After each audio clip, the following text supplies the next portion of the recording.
لا أفهم ما الذي وقع لكرة القدم المغربية. ففي الوقت الذي فيه مدرب نجح مع المنتخب المغربي ولعب نهائي كأس أفريقيا مع المنتخب التونسي، يبدو أن قوة شخصية بيدو زيكي لعبت ضده في الفترة الأخيرة مع المنتخب المغربي، باعتبار أن بيدو زيكي رفض أن يتسلم مقاليد الأمور الفنية للمنتخب المغربي على مباراة واحدة من أجل التأهل لكأس أفريقيا لكرة القدم.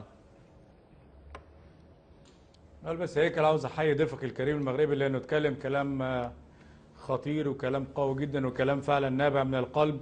بيتكلم عن مشاكل ما تخص كرة القدم المغربية بالكامل. على فكرة كابتن خالد، هذا ما يحدث في الكرة المغربية. كابتن خالد والصحفي محمد الميغودي أنا أعجبني بطريقة رهيبة جدا، يعني في تدخل كان تقريبا 5 أو 6 دقائق، أعجبني بطريقة رهيبة. وإن شاء الله كل ما يكون هناك ملف خاص بالمنتخب المغربي لابد أن يكون معنا، لأنه يتكلم بصراحة رائعة جدا، وأيضا يتكلم تقريبا بسلاسة وفي كل الأشياء مهما كانت، يعني وهذا رائع جدا صراحة. تفضل كابتن خالد.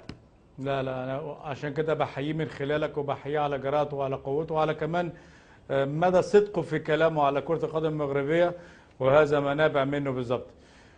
بص يا هيكل، الموضوع كبير جدا بالنسبة للكرة المغربية، وخاصة اللي طرق عليه الأخ محمد اتكلم على جزئية السيطرة السياسية على الجامعة المغربية في عناصر كرة القدم، وهذا غير متواجد على الساحة الأوروبية، متواجد بس عندنا على الساحة العربية. ولكن عندما يتواجد رجل ليس له علاقة بكرة القدم ولا يمت بصلة علاقة كرة القدم وأموره السياسية، لابد أن ترى المنتخب المغربي والمنتخبات المغربية بهذا الشكل.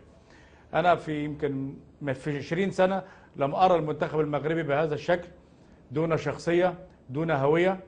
وهديك 4 نقاط مهمين جدا بالنسبة لطبيعة المنتخب المغربي أو المنتخبات المغربي أو ما قالت عليه الكرة المغربية. 1، رشيد الطوسي في خلال 10 مباريات 54 لاعب، 32 لاعب محلي و22 لاعب محترف.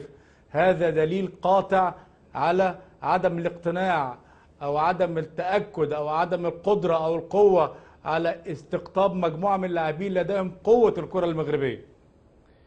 2، غياب تام للمنتخبات السنية المغربية، على الرغم ما قالوا يوهان كرويف من 5 سنين أنا لا أخاف على مستقبل الكرة الهولندية، وأنا عندي جالية مغربية بسم الله ما شاء الله من أقوى الجاليات اللي موجودة على الساحة العالمية.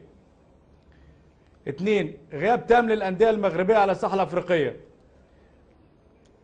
3، هبوط تام لمستوى الأندية المغربية المحلية، إذا كان الوداد ورجاء ده راجع برضه من سياسة الهيكلة اللي موجودة بالنسبة للكرة المغربية. آخر حاجة وفي رأيي، منتخب يجي له 6 مدربين في خلال 5 سنين. هتذكر رجيلو مير وصل كأس العالم مع تونس، وكأس أفريقيا ب4 5 سنين، حسن شحاتة ب6 سنين. في اعتقاد الاستقرار كان مهم جدا. تتكلم على كويلهو، محمد فخير، بدو الزاكي، إيريك جريتس، واخيرا رشيد الطوسي. اعتقد ده يؤثر كثيرا مش على منتخب المغرب، على منتخب البرازيل وعلى منتخب ايطاليا وعلى منتخب المانيا وكل المنتخبات صاحبه المدارس الاولى. واضح كابتن خالد بيومي. على كل سنعود تبعي